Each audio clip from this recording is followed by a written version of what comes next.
Amigos, bienvenidos a Jarpazo, un programa que lo detalla todo acerca del arrebatamiento de la iglesia.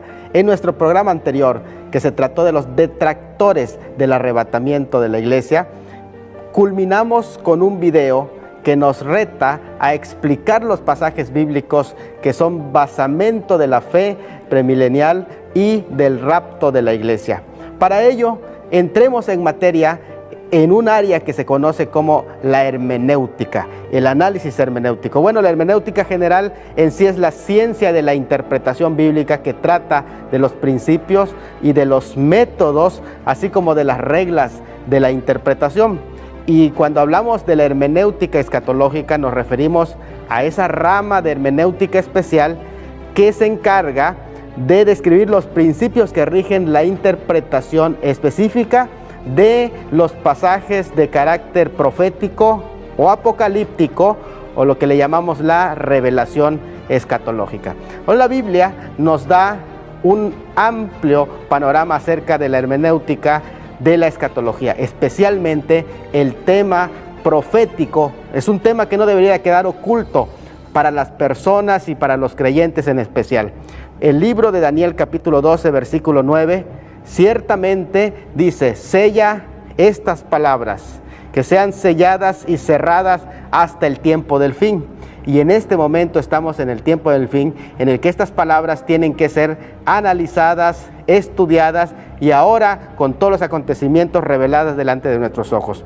Apocalipsis 1:1 nos dice que es la revelación de Jesucristo, refiriéndose a las profecías bíblicas, y esta revelación dice que se la dio para manifestar, y la palabra manifestar aquí es poder sacarlo a la luz para que todos puedan ver. Entonces es la intención de Dios que conozcamos las profecías bíblicas. Algunos cuando estudian la Biblia y llegan a los temas proféticos ya no quieren saber nada que tenga que ver con Daniel, con Apocalipsis o con libros de la profecía bíblica, porque les da temor. Algunos dicen, pues se nos da miedo hablar de Apocalipsis por toda la imagen que presenta y no logramos entender. Pero la palabra del Señor nos enseña que estas cosas han de suceder pronto y que debemos de tener la mente de Cristo para entenderlas. Ahora, 1 Juan 2:27 dice que nosotros tenemos la unción del Santo y no tenemos necesidad que nadie nos enseñe, sino que el Espíritu Santo nos iba a revelar todas las palabras que Él enseñó a sus siervos, los profetas y también los apóstoles. Cuando llega el tema de la profecía, el Espíritu Santo no nos abandona. No dice, bueno, ahora en profecía les dejo, pongo a un lado mis conocimientos, sino que se acerca como un amigo a enseñarnos y a explicarnos los temas proféticos.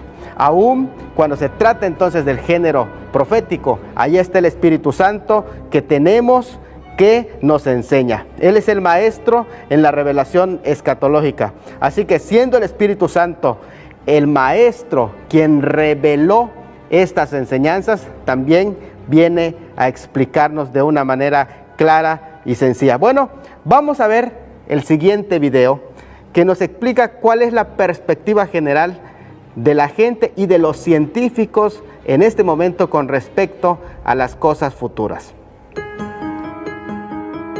Curiosamente, la ciencia moderna parece confirmar que se están revelando esas señales. Los científicos están de acuerdo en que el mundo terminará y también en que muchas de las características del fin del mundo serán similares a los fenómenos y catástrofes descritos en el libro de la Revelación. Ahora bien, discrepan en si se trata de la voluntad de Dios, tal y como se profetiza en el libro, o si son meros accidentes del mundo natural. Con todo lo que la explicación científica nos da, tenemos algo en mente muy interesante, que es que la escatología bíblica tiene que fundamentarse en la palabra de Dios, así que entremos de lleno a la hermenéutica y analicemos los textos bíblicos. Vamos a basar esta consideración en 2 de Pedro 3:14 al 16, que dice: por lo cual, oh amados, estando en espera de estas cosas, procurad con diligencia ser hallados por Él sin mancha e irreprensibles en paz. Y tened entendido que la paciencia de nuestro Señor Jesucristo es para salvación, como también nuestro amado hermano Pablo, según la sabiduría que le ha sido dada, os ha escrito casi en todas sus epístolas, hablando en ellas de estas cosas, entre las cuales hay algunas difíciles de entender, las cuales los indoctos e inconstantes tuercen, como también las otras escrituras, para su propia perdición. Algunos términos que son muy importantes. La palabra escatología. La palabra escatología se trata de la doctrina de las últimas cosas, del cosmos y de la vida ultratumba. La palabra eschatos quiere decir último, y se trata de lo último. Y en Apocalipsis capítulo 1 versículo 8, esa palabra se aplica a Cristo, que Él es el primero y es el último. Pero la palabra también, escatología, tiene relación con la teleología, porque la teleología viene de propósito. La historia final lleva a un propósito salvífico que culmina en la gloria de Dios. No solamente se trata de eventos que van a suceder, sino que se trata del propósito de Dios que va llevando como un panorama en todos los tiempos. Bueno, para entender de una manera más profunda lo que es la escatología, vamos a leer lo que dice el versículo 13. En el versículo 13 dice, estando en espera de estas cosas. La palabra espera aquí se traduce como velar o estar a la expectativa. Es la misma palabra que aparece en el versículo 12 cuando dice esperando y aguardando. Y la palabra del versículo 13 dice, esperamos según sus promesas, cielo nuevo y tierra nueva. Es un sinónimo de la palabra esperanza. Y esta palabra esperanza es un asunto de escatología. Desde el Antiguo Testamento se nos habla de una esperanza, algo que viene a futuro. Y en el Antiguo Testamento habían ciertas imágenes de la esperanza. Primero se hablaba de la esperanza de la venida de un Redentor, que el cual descendería de David y que sería un siervo divino y un siervo sufriente. También se menciona la esperanza del reino de Dios, la esperanza del nuevo pacto, la esperanza de la restauración, la esperanza del derramamiento general del Espíritu Santo, la esperanza del día del Señor, la esperanza de los cielos nuevos y la tierra nueva. Todas estas esperanzas iban a cumplirse con la llegada del Mesías que estaba prometido. Así que esa era la escatología de la venida del Mesías, aunque nunca existía en los conceptos veterotestamentarios la distinción entre la primera y la segunda venida del Mesías. Amigos, vamos a un corte y cuando regresemos vamos a explicar un poquito más acerca de los últimos días.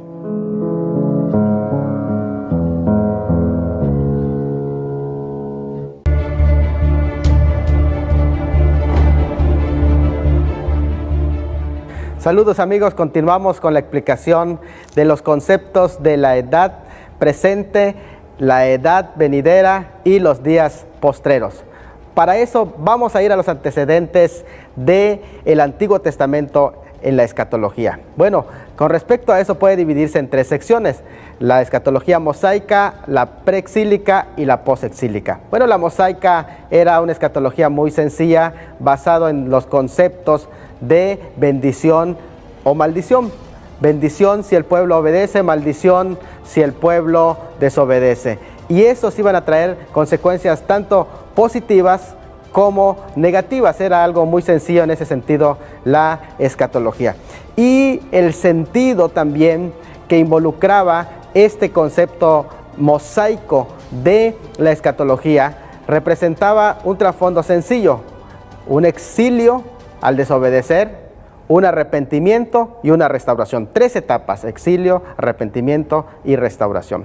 En el libro de Deuteronomio capítulo 4, versículos 23 al 31, aparecen todos esos conceptos. En el versículo 30 aparece un concepto muy interesante del concepto de restauración, que es un periodo llamado los postreros días, que se refiere al futuro, a la culminación de la historia, conocida ahí como los postreros días. Esa terminología aparece muy frecuente tanto en el Antiguo Testamento, en Isaías 2.2, Miqueas 4.1, Oseas 3.5, como en el Nuevo Testamento, en Hechos 2.17, Hebreos 1.2, Santiago 5.3. De este término es que se deriva el concepto escatología, que quiere decir estudio de los últimos días, de la palabra los postreros días. Y la escatología de los profetas preexílicos tenía una similitud a la escatología mosaica. Esta anunciaba que si no se arrepentía el pueblo, en especial en el tiempo de Jeremías, iban a acabar en un exilio. Dios no los abandonaría, sino que los restauraría posteriormente y los sacaría del exilio si ellos se arrepentían. A esto se le añade el elemento pactual, es decir, del pacto con David, incluyendo tres cosas. Primero, el reino. Su derrocamiento, convirtiéndose en un trono vacante según Isaías 39:5. Luego su restauración a un trono glorioso. Y también encontramos el aspecto del templo. La destrucción del templo según Jeremías 7:4, pero luego sería reconstruido un templo glorioso según Ezequiel 43:10 y 11. En tercer lugar, el pueblo gentil. La derroca y cautiverio del pueblo de Israel sería victoria para los gentiles, y la restauración y victoria del pueblo de Israel sería su derrota para los gentiles también. De ahí se origina un concepto que es la frase Día de Jehová, que lleva la idea básica de que Dios es capaz de derrotar a sus enemigos en un solo día. En Joel se usa para la derrota de Judá y también para la derrota de los gentiles, pero incluye la integración de los gentiles a la expansión del pueblo de Israel, la restauración que redunda en bendición. En tercero, ahora hablamos de la escatología de los profetas exílicos. Según Jeremías, habló de un exilio de 70 años, y esto es algo nuevo en el concepto profético. Ya en 539, bajo el liderazgo de Zorobabel, en el tiempo de Ciro, el persa, ellos regresan a su tierra y Daniel expone el tema de las 70 semanas, razón por la que no se arrepintieron ellos. Se multiplicó el juicio de 70 años a 490, según lo había profetizado Jeremías. Levítico 26:18 lo expresa. Otros profetas hablaron en ese tiempo posexílico, que son Ageo, Zacarías y Malaquías, y ellos tenían esperanzas iniciales de que el pueblo se arrepintiera y sea restaurado inmediatamente el trono de David, la renovación de todas las cosas. Pero al no arrepentirse el pueblo, los profetas empezaron a hablar de una esperanza, el anhelo de una bendición futura, en este sentido escatológica, según lo enseña Malaquías 3:1, 4, 1 y 2. Ya llegando a la escatología en el Nuevo Testamento, hay tres conceptos que debemos captar. El primer concepto es el concepto del Evangelio. ¿Qué es el Evangelio? Son las buenas nuevas, pero anunciada por los profetas. Era en las que anunciaban que se terminó el exilio, según lo anunciaba Isaías 52, 5, 6 y 7. Jesús trajo la restauración del exilio, y eso es anunciar las buenas nuevas, según Lucas 4, 18, 19, citando Isaías 61, 1 y 2. También se habla del reino. La era del reino era otra manera de reconocer que Jesús cumplió las expectativas, las esperanzas del reino prometido en el Antiguo Testamento, según Isaías 52, 7. Tu Dios reina. La restauración ha llegado, pues el reino de Dios se está estableciendo sobre la tierra en forma. Se ha inaugurado con su primera venida y continúa con la era de la iglesia en forma de misterio. Sin embargo, tendrá una consumación final con la segunda venida de Cristo. Hay otro concepto en la escatología del Nuevo Testamento, que es días postreros. Los escritores del Antiguo Testamento usaron el término para referirse a los días luego del exilio. También lo usaron los escritores del Nuevo Testamento para referirse al periodo iniciando con el ministerio de Cristo en su primera venida, según lo encontramos en Hechos 2, 16 y 17. Juan Bautista tenía la esperanza que con la aparición del Mesías la restauración llegaría, según Lucas 3, 6 al 17, y con el juicio.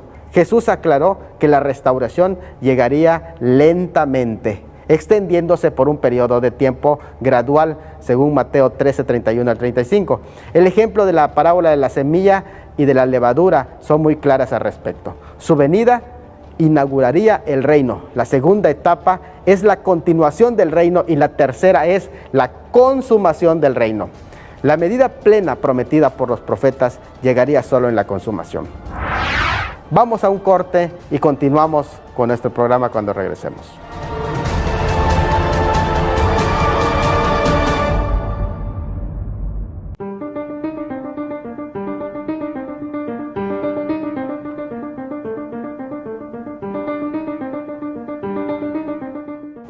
Amigos, continuamos con este importante tema. Según algunos críticos, el contexto en que se desarrolla el capítulo 3 de Segunda de Pedro es un contexto de decepción. La iglesia inicialmente había predicado la venida de Cristo no en forma inminente solamente, sino que en forma inmediata. Hay una diferencia entre inminente e inmediata.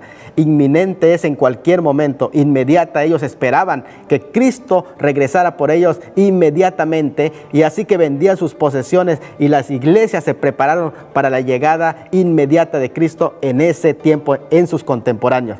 La decepción había alentado a los críticos a acabar con el concepto de la segunda venida y atacarlo firmemente, cosa que Pedro se encarga de rebatir en esta segunda epístola. Sin embargo, el interés hacia este tema se dio circunstancialmente. Las circunstancias determinan los temas a tratar. Y el tema de la escatología también fue tocado ya en último tiempo.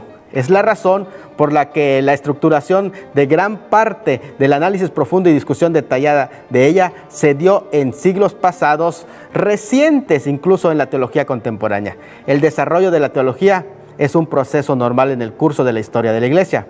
Es un error afirmar que algo enseñado en el primer siglo sea lo correcto, a menos que sea enseñado en las escrituras canónicas. Pero también es un error afirmar que algo que no fue enseñado sino hasta el siglo XIX es incorrecto, a menos que sea antibíblico. Algunos de esos ejemplos que mencionamos: la regeneración bautismal fue enseñada desde los primeros siglos, y también la doctrina de la Trinidad hasta el siglo III por Atanasio. La primera no es aceptada por derecho de antigüedad, y la segunda tampoco es rechazada por formularse en el siglo III. En uso correcto de la teología histórica, la pregunta correcta no ¿es histórica esta doctrina?, sino ¿es bíblica? La imputación, si es reciente, no es bíblica.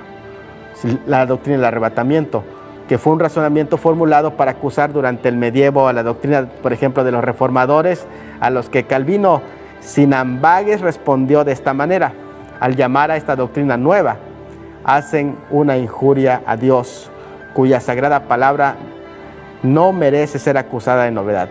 El hecho de tenerla sepultada y oculta es culpa de la impiedad de los humanos. Ahora, cuando por la bondad de Dios nos es restaurada, debe ser recibida por su autoridad antigua, por el derecho a la restauración. No debe sorprendernos que un asunto cuyas distinciones primarias tienen que ver con la escatología no hubiesen sido sistematizados hasta que la escatología comenzó a ser estudiada seriamente por la Iglesia.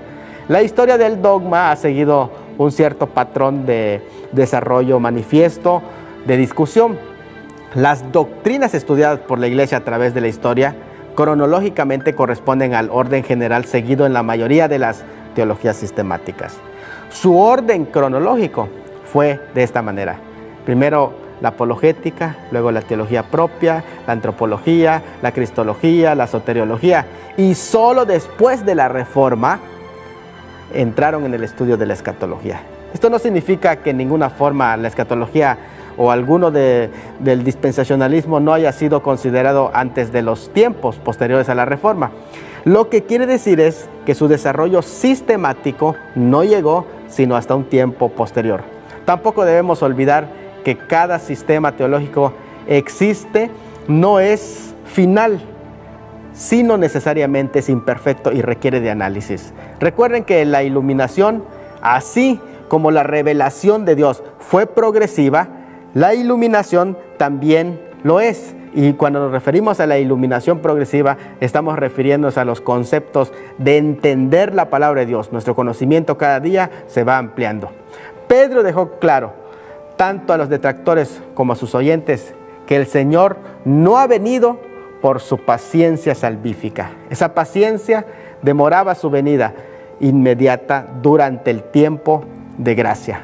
Cuando se habla de la paciencia o mansedumbre o indulgencia de Dios, son enseñadas aún estos conceptos desde el Antiguo Testamento, y la expresión más frecuente es tardo para la ira. Y aquí dice, el Señor es paciente, según de Pedro 3:9, para con nosotros. La paciencia, que es la macrosimia de nuestro Señor, es para salvación. Su sentido es más escatológico, señalando hacia el juicio final. Dios y su capacidad de esperar, basado en su naturaleza eterna. La paciencia de Dios es reflejo de una reacción reactiva, a diferencia de su bondad, gracia y misericordia, que son proactivas, que nacen de Dios mismo, para proporcionar la salvación por medio de Cristo. Y aunque es una cuestión reactiva, nadie sería salvo si no fuera por la paciencia y la longanimidad de Dios, pese a que se trata de una característica reactiva en los atributos de Dios. Pero a diferencia de la misericordia, que es proactiva, la paciencia requiere acción, pero no existe antagonismo entre ambas. Más bien se trata de distintos atributos de Dios, divinos, que se manifiestan en la obra salvífica. Dios actúa soberanamente. Él tiene un plan soberano para toda la historia y cada parte del plan ha sido diseñado por Él. Pero al mismo tiempo, su plan está regido por su providencia. Dios observa cómo los humanos reaccionan a su profecía y en base a esa reacción, Dios actúa, según Génesis 6:6, Jeremías 18:7 al 10, Jonás 3:9 al 10. Si actuamos de una forma distinta a su plan, Él también actúa de otra. Debido a que muchos no entienden la naturaleza de su revelación progresiva, las dos perspectivas del tiempo, es decir, el kairos de Dios y el punto de vista del cronos del hombre, a algunos se les hace dificultoso entender el actuar de Dios y reclaman que Dios actúe. Esta paciencia, sin embargo, se ha extendido en todo este periodo conocido como el tiempo de gracia, que es el tiempo que vivimos. Y aunque su propósito es salvífico, al final su propósito escatológico o teleológico es su gloria. Amigos, hemos llegado al final de este programa, pero el tema se extiende para la próxima programación. Así que no se pierda usted, vamos a estar hablando de la escatología de Pablo con relación a la escatología de Pedro. Vamos a darle continuidad a este tema. No deje de sintonizarnos, esté al pendiente, visite nuestras redes sociales, Veracidad Channel, le esperamos y deje su comentario. Se despide su amigo Salomón de la Cruz. Hasta la próxima.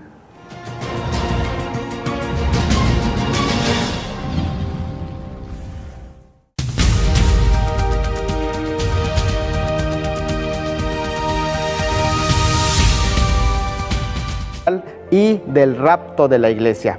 Para ello, entremos en materia en un área que se conoce como la hermenéutica, el análisis hermenéutico. Bueno, la hermenéutica general en sí es la ciencia de la interpretación bíblica que trata de los principios y de los métodos, así como de las reglas de la interpretación. Y cuando hablamos de la hermenéutica escatológica, nos referimos a esa rama de hermenéutica especial que se encarga de describir los principios que rigen la interpretación específica de los pasajes de carácter profético o apocalíptico, o lo que le llamamos la revelación escatológica. Hoy la Biblia nos da un amplio panorama acerca de la hermenéutica de la escatología, especialmente el tema profético. Es un tema que no debería quedar oculto para las personas y para los creyentes en especial. El libro de Daniel capítulo 12 versículo 9 ciertamente dice: sella estas palabras, que sean selladas y cerradas hasta el tiempo del fin. Y en este momento estamos en el tiempo del fin, en el que estas palabras tienen que ser analizadas, estudiadas y ahora con todos los acontecimientos revelados delante de nuestros ojos. Apocalipsis 1:1 nos dice que es la revelación de Jesucristo, refiriéndose a las profecías bíblicas, y esta revelación dice que se la dio para manifestar, y la palabra manifestar aquí es poder sacarlo a la luz para que todos puedan ver. Entonces es la intención de Dios que conozcamos las profecías bíblicas. Algunos, cuando estudian la Biblia y llegan a los temas proféticos, a un lado mis conocimientos, sino que se acerca como un amigo a enseñarnos y a explicarnos los temas proféticos. Aún cuando se trata entonces del género profético, ahí está el Espíritu Santo que tenemos que nos enseña. Él es el maestro en la revelación escatológica. Así que siendo el Espíritu Santo el maestro quien reveló estas enseñanzas, también viene a explicarnos de una manera clara y sencilla. Bueno, vamos a ver el siguiente video que nos explica cuál es la perspectiva general de la gente y de los científicos en este momento con respecto a las cosas futuras. Curiosamente, la ciencia moderna parece confirmar que se están revelando esas señales. Los científicos ya no quieren saber nada que tenga que ver con Daniel, con Apocalipsis o con libros de la profecía bíblica, porque les da temor. Algunos dicen, pues se nos da miedo hablar de Apocalipsis por toda la imagen que presenta y no logramos entender. Pero la palabra del Señor nos enseña que estas cosas han de suceder pronto y que debemos de tener la mente de Cristo para entenderlas. Ahora, 1 Juan 2:27 dice que nosotros tenemos la unción del Santo y no tenemos necesidad que nadie nos enseñe, sino que el Espíritu Santo nos iba a revelar todas las palabras que Él enseñó a sus siervos, los profetas y también los apóstoles. Cuando llega el tema de la profecía, el Espíritu Santo no nos abandona, no dice, bueno, ahora en profecía les dejo, pongo.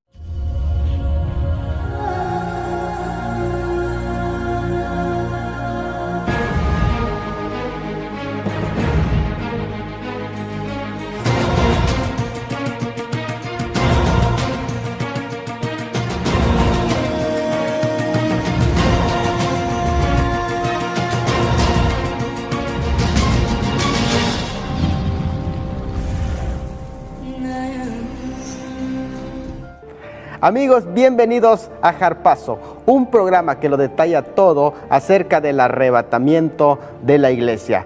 En nuestro programa anterior, que se trató de los detractores del arrebatamiento de la iglesia, culminamos con un video que nos reta a explicar los pasajes bíblicos que son basamento de la fe premilenial